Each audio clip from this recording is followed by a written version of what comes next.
साथियों नमस्कार, जय भीम। बहुजन हलचल में आपका बहुत बहुत स्वागत है। मैं उमेश करुणा। आज हमारे देश के अंदर दो मुद्दे जो कि देशव्यापी मुद्दे बन चुके हैं और दोनों ही बहुजन समाज के लिए सबसे बड़े मुद्दे देखने को मिल रहे हैं। पहला यदि हम बात करें बिहार के बोधगया, जहां बुद्ध की विरासत को बचाने की एक बहुत बड़ी आंदोलन की शुरुआत की गई थी और आज वह आंदोलन कमजोर हो गया। और दूसरा मुद्दा है मध्य प्रदेश हाई कोर्ट यानी ग्वालियर हाई कोर्ट के, जहां डॉक्टर बाबा साहब अंबेडकर जी की प्रतिमा को हटाने के लिए मनुवादियों ने पूरे एडी से चोटी तक के जोर लगा रखे हैं और वह आंदोलन बहुत तेजी से बढ़ता दिख रहा है, जिसमें कि 11 जून को सांसद चंद्रशेखर आजाद मध्य प्रदेश यानी ग्वालियर हाई कोर्ट पहुंचेंगे और एक बड़े आंदोलन का उन्होंने ऐलान कर दिया है। और दूसरी तरफ जो कि बिहार में महाबोधि मंदिर की विरासत को बचाने की एक बहुत बड़ी बहुजनों ने आंदोलन की रूपरेखा तैयार की थी। और यह आप तस्वीर देख रहे हैं, जो तस्वीर है भंते विनय आचार्य की। इनका कसूर केवल यह है कि यह आंदोलन को लीड कर रहे थे, आंदोलन का नेतृत्व कर रहे थे और आज यह जेल की सलाखों के पीछे बंद है। इनको जेल की सलाखों से बाहर निकालने के लिए बहुजन समाज ने एक हुंकार भर रखी है। सोशल मीडिया की यदि बात करें, सोशल मीडिया पर हम आपको बताते हैं कि सोशल मीडिया इस समय बोधगया आंदोलन को लेकर काफ़ी मुखर है। यह इंजीनियर संदीप प्रताप मौर्य है, जिन्होंने लिखा कि विरासत के मालिक आज हिरासत में। महाबोधि परिसर में बीटीएमसी के लोगों द्वारा बौद्ध उपासिकाओं पर अभद्र व्यवहार और मारपीट की गई। इसके खिलाफ भंते विनय आचार्य ने आवाज उठाई तो बोधगया पुलिस ने 2 बजे रात में हिरासत में उन्हें ले लिया और सुबह कोर्ट में पेश करने के बाद उन्हें जेल भेज दिया गया।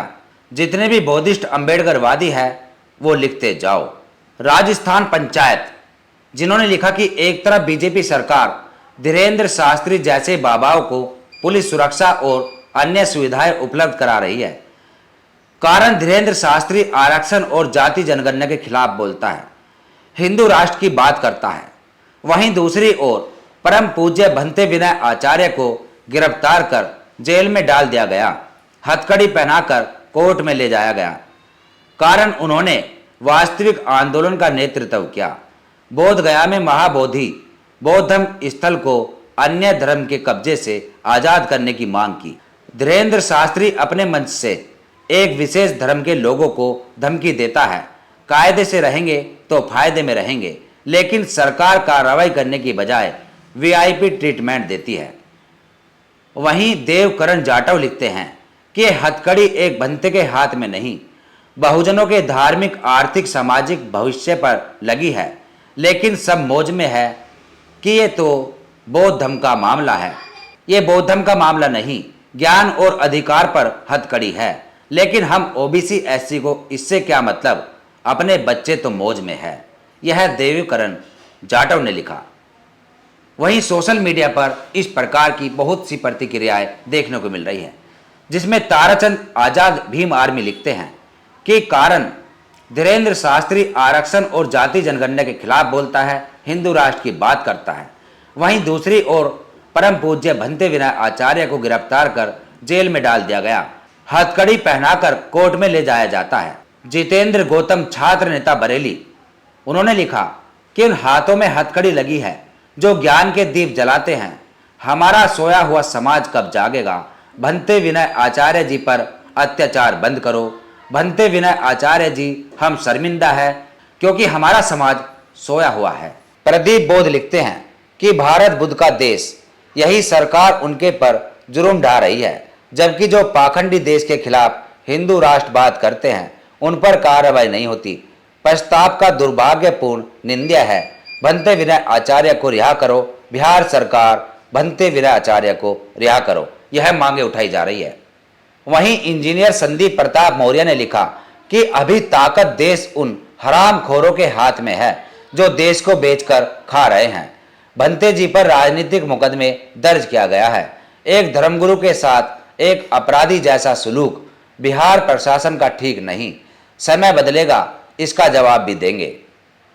हथकड़ी पड़ी उस हाथ पर जो ज्ञान का दीप जलाता था, धमकी रहा दिखा दिखा के जुर्म से टकराता था। यह लिखा है सोनी मधुकर ने कि बिहार सरकार भंते विनय आचार्य जी को रिहा करो। सोशल मीडिया पर महाबोधि आंदोलन को लेकर लोग अपनी अपनी प्रतिक्रियाएं दे रहे हैं और भंते विनय आचार्य को रिहा कराने के लिए सरकार से पुरजोर मांग उठा रहे हैं, क्योंकि बिहार के अंदर चुनाव बहुत नजदीक है। बिहार में चुनाव है, वहीं दूसरी तरफ महाबोधि विरासत खतरे में है। नीतीश कुमार की अभी तक इसके ऊपर कोई प्रतिक्रिया नहीं है। Chief justice of India BR गवाई साहब, जिनके ऊपर लोगों को एक उम्मीद लगी हुई है कि वह जो आज फैसले सुनाने लगे हैं, जो आज उन्होंने नरेंद्र मोदी की सत्ता को हिलाकर रख दिया अपने फैसलों द्वारा, क्योंकि वह एक डॉक्टर बाबा साहब अंबेडकर जी के अनुयायी है, वह बौद्धिस्ट है और आज लोगों को यानी बुद्ध के अनुयायियों को, डॉक्टर बाबा साहब अंबेडकर जी के अनुयायियों को उनके ऊपर उम्मीद है कि वह इसको लेकर भी एक बड़ा फैसला सुनाएं।